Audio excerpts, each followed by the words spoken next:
and welcome to this edition of The Link. My name is Malcolm Musiime and I'm sitting in for Sam. Tonight we decided, as we end of the month, we decided to touch on matters procurement. And tonight we have a guest from the PPDA. He's the Corporate Affairs Chief and he's called Edwin Muhomza. You're very welcome, Edwin. Thank you, Malcolm. Great. Many times we struggle to put numbers to what African government, or in particular, our very own part of Africa, loses to procurement fraud. You know, you've heard of things like kickbacks, conflict of interest, and colluding, etc., for people to win government contracts, tenders, and bids. But the PPDA, the man that I'm hosting tonight, are in charge. They're a government arm mandated to protect us from corruption or procurement-related corruption or fraud, and that's the PPDA, doing a very great job.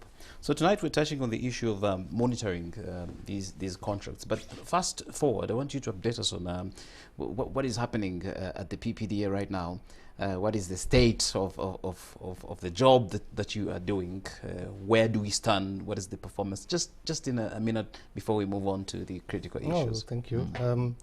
There's a lot going on. As you know, public procurement is one of the key public financial management aspects. A substantial amount of our government budget, almost 60%, is expended through public procurement. So as you know, the government is now really investing in infrastructure and other areas of service delivery, and most of this to be done well, the public procurement system must perform fairly well. And so our duty is to ensure that that happens. Right now, some of the key things that we are engaging in, we are amending the PPDA Act together, working with the Ministry of Finance to ensure that it responds to some of the challenges that have been attributed to delays in government contracts, procurement. The other thing is we are in the process of developing any government procurement system to make the procurement system electronic. And again, we expect that there will be efficiency gains when we go electronic. We are also at the forefront of promoting local content to ensure that our local businesses start benefiting from this huge public procurement market. But also to improve on contract management, we're now trying to engage non-state actors like civil society and the media and the general public to get involved in monitoring government contracts and procurement outcomes so that they achieve value for money. So briefly, that's what we're focusing on. That's what you're focusing on, the good things alone. Okay, so, but then how should Ugandans, for instance, monitor procurement? We need you to unbundle that, what procurement should be monitored, for instance, because there's a lot of business that's government doing, given that government is the biggest business partner in the country. And so it is critical that the viewers, for instance, in the country, Ugandans know what procurement can be monitored. Well, the first thing they need to understand is that this is their money. So you have to treat government procurement and monitor the outcomes of government procurement the way you would take something you're paying for. That's the first thing, that these public officials or offices are really there to implement services that the public pays for, either directly through taxes or even the loans, because eventually they're paid by the public. So when they understand that, they also should understand that they are the biggest losers, the public, when procurement outcomes don't go right. If a road project is supposed to come to your area and it's being done poorly, or there are delays in having it done, that means you're the loser, not the contractor or the public officials who engage in these procurements. So it's incumbent on the public to take an interest in these procurement contracts that are awarded in their localities. And so all contracts, there are no contracts that are off limits in as far as the public can check.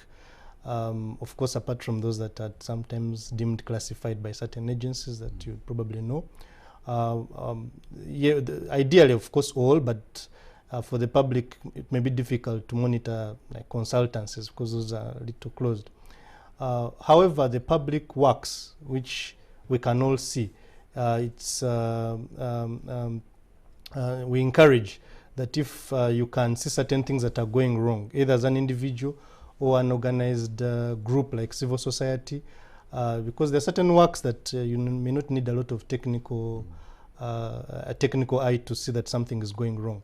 A building has been put up, a classroom block in your children's school, a public school, and the wind blows it off. And the wind blows it off. It's It's crumbling just already. a matter of days. Yeah, exactly. So that you should raise an alarm at that stage, and it's new. I mean, it's just been commissioned. So that is more like citizen reporting exactly. on some of these flawed, procurement works. But going forward, how can I do that? In the case of viewers, how do I do that? Do I go to the police? do I look for a PPDA office nearby? Is there a special SMS that is sent to you so that, and then there is an alert on a website? How do you know?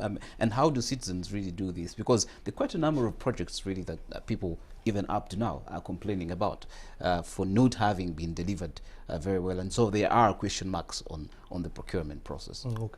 Of course, let's also be careful here that not every project that you see delayed is necessarily because of course. Yeah, so I'm talking about the extreme ones where you don't really need a lot of technical input. One, there are so many options. There are so many options that are available to the public to report when the things are going wrong.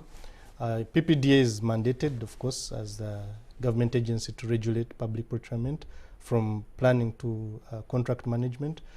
So you can come to us or call 041 4311100 or send an email info@ppda.go.ug and we'll respond to your complaint.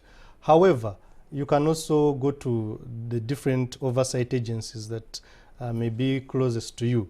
The Inspectorate of Government, or what most people know as the IGG. Okay. Yes. Yeah. Or any other state agency, because we work closely with them.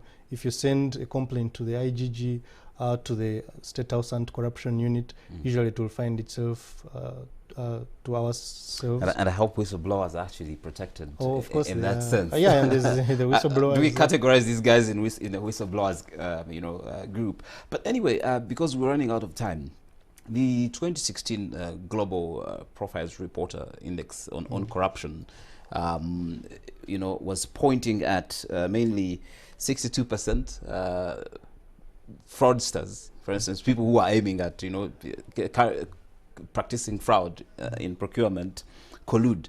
38% work alone. Okay, so the question of procurement, fraud, how do perceive it to be for people with connections, rather perceive getting government business is perceived to be people with connections. You have to first get connections, and then, which is not supposed to be the case.